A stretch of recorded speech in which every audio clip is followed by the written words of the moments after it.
Hi everyone, and welcome to this week's Sunday night video. This week I am covering the very strange and tragic story of Henry Thomas Hardy and the manslaughter of John Kenmire, which took place in Gateshead in 1890. And this story has a little bit of a twist in the tale at the end. I hope you will find it interesting. Henry Thomas Hardy was born in Gateshead in around 1829 to parents David and Sarah, and was around 62 years old at the time the crime was committed. He was married to Jane, and the couple had at least 12 children together. Henry worked as a milkman, and in 1890 he lived with his wife and two of their children in Newcastle. He also appeared to have another job, taking passengers over the high-level bridge back and forward from Gateshead to Newcastle.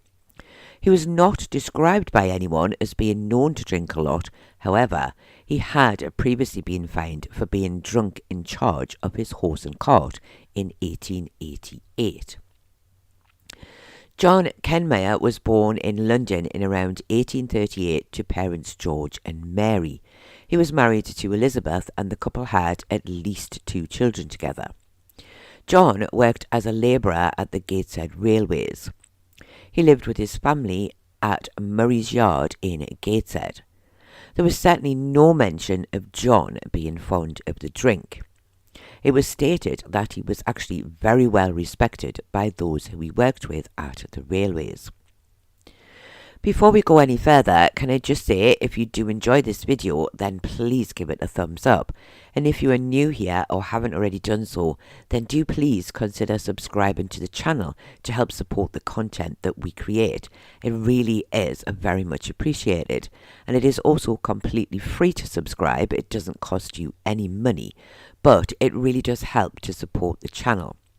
And as always, I just want to add that I do record these stories live, so I do sometimes make mistakes more often than I would like, which I always try to rectify, so I hope this does not spoil your enjoyment of the video. On a Saturday night, December the 27th, 1890, John Kenmire and his son John Jr. were in Gateshead High Street at around 11 p.m. They were about to cross the road in the direction of Hill Street when a brake came round the corner near Half Moon Lane, travelling at speed. A brake, for anyone who is not sure, is a horse-drawn carriage, usually used for passengers, and can have anything between 1 or 4 horses pulling it, and this particular one only had 1 horse. The brake hit John Sr. and he was knocked to the ground. Unable to get up, he was crushed under the wheels of the brake, and the driver did not stop. The horse was caught and pulled up by a passing postman.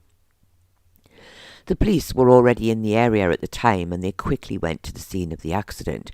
Henry Thomas Hardy was the driver of the brake, and when Chief Constable Elliot asked him to get down from his driver's seat, Henry fell towards him and almost fell to the ground, but luckily he was caught by the Chief Constable.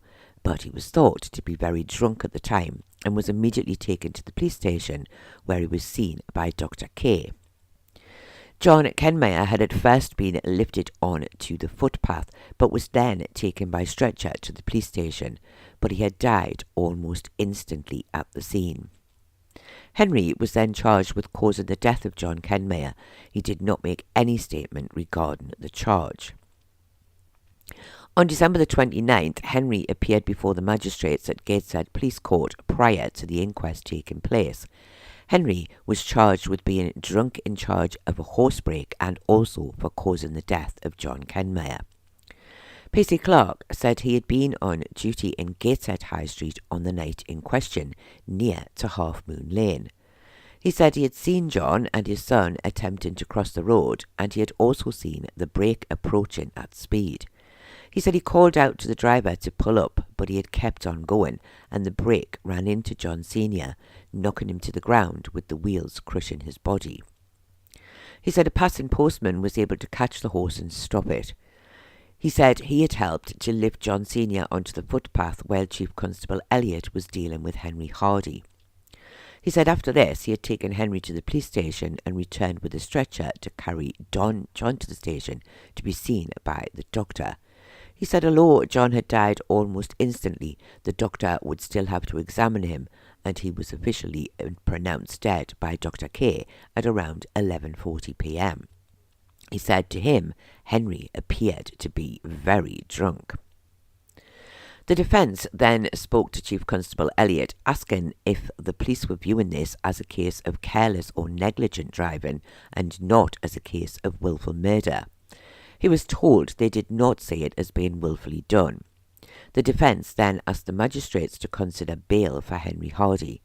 The police said they objected to this until after the inquest. However, the magistrates granted bail at a cost of £100. The inquest was opened at the Gateshead Police Courts at the beginning of January before Coroner Graham. John Kenmire Jr. said he was 15 years old and he had identified the body as being that of his father. He also added that his father was insured. Now this may have been because the coroner had possibly asked how the funeral was to be paid for. Now it seems that they did often ask this question, but quite frequently it was simply not covered in the inquest details.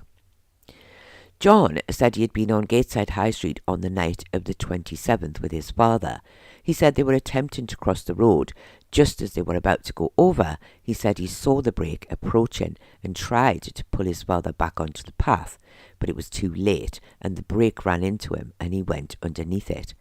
He said his father was deaf and also had vision problems, so would not have seen or heard the brake approaching when he tried to cross the road. Chief Constable Elliott said he had been in the High Street on the night in question in the company of P.C. Clark. He also saw John Sr. crossing the road with his son.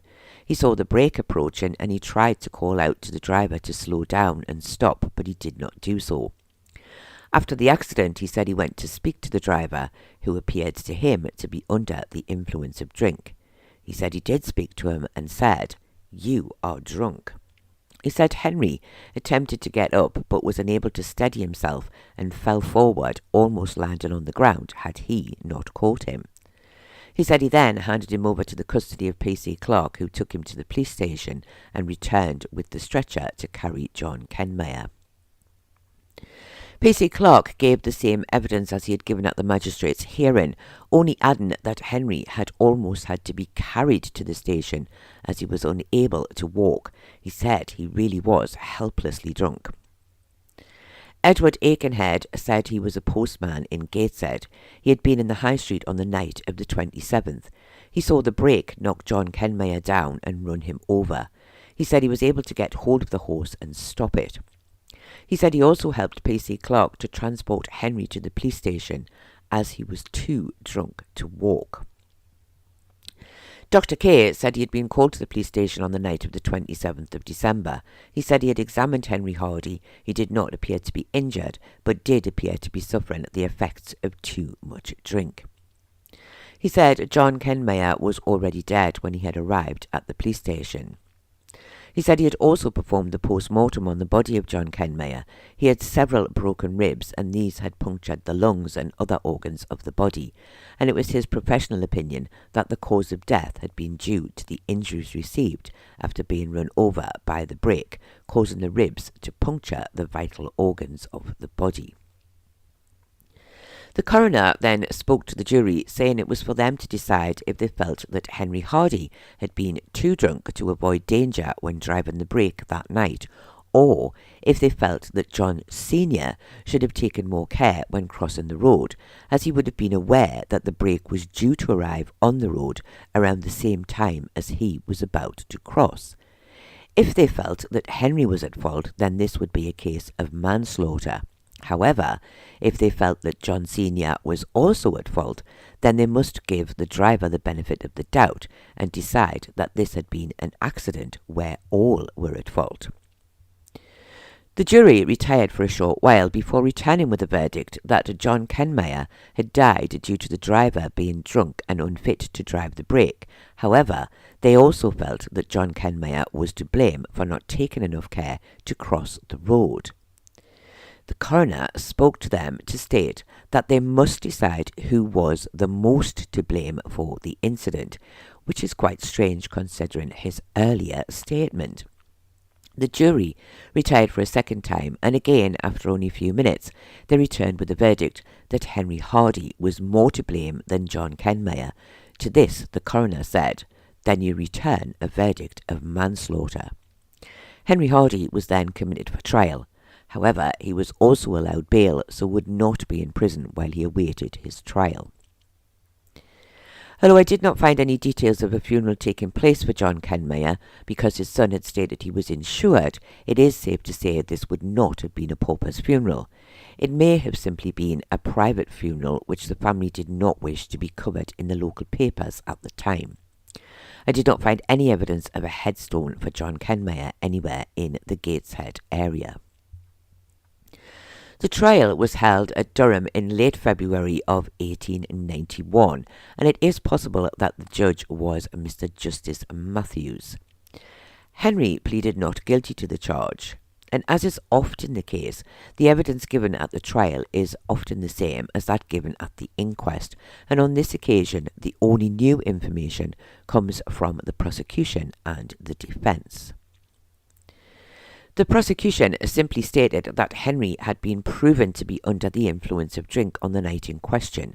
The evidence of almost everyone who had seen the incident had stated this to be true.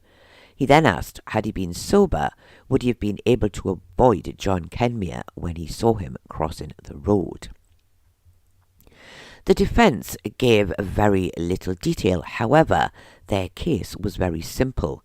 He stated that while it was very clear that John Kenmire had been killed by the brake, it was not clear that the driver had been negligent enough to be held responsible for his death. Firstly, he stated that Henry was not drunk on the night of the 27th, and secondly, he stated that he had simply not been able to avoid John Kenmire once he had stepped into the road. It must be said here that he did not explain how he came to the conclusion that Henry had not been drunk when every witness to the incident had said he was, and I did not find any evidence of the judge's summing up of the case, and Henry Hardy did not give evidence on his own behalf. The jury, who for whatever reason must have been clearly swayed by the defence, as without retiring they returned a verdict of not guilty, and Henry Hardy was discharged and free to go. I did not find much information about Henry after this, but I do know that he died in Sunderland in 1893 at the age of around 64 years. This was a very strange case. The accident was a simple one. John stepped onto the road just as the brake appeared and was not able to get out of the way in time. However, who was to blame is not so simple. Every witness stated that Henry was drunk and incapable of controlling the brake, and although many people had shouted to him to pull up, he did not do so. Whether or not he saw John on the road is unclear, as he never gave any evidence about the accident, so this is something we will never know the answer to. So was this John's fault for stepping in front of the brake, or was it Henry's fault for not stopping in time? It's something that I feel was, as the jury at the inquest originally stated, a little bit of both.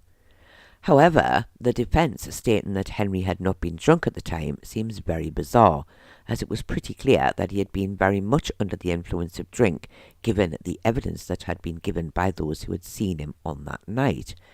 And it surely can't have been the fact that the defence simply said he wasn't drunk that persuaded the jury to find him not guilty. I think the simple answer is that they felt the fault lay with both parties and did not feel that Henry should take the full blame. But was the not guilty verdict correct? Well, to be honest, I don't really think it was. If a person under the influence who was driving a car today was to knock down and kill someone, they would be found guilty of manslaughter, no matter whether the person they hit had not been paying attention to the road or not. So somehow it seems this case should really have been the same.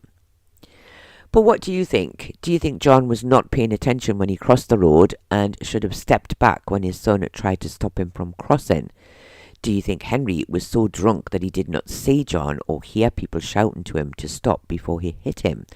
Or do you think he did see him but simply wasn't able to stop in time? And was there a small possibility that the shock of the accident made him appear drunk to those who saw him just afterwards? Do you think the not guilty verdict was the correct one, or should he have been found guilty of manslaughter? Do please let me know your thoughts in the comments below. I do hope that you have found this very strange but sad and tragic story interesting, and I do thank you all very much for watching, and I do hope to see you all again next week.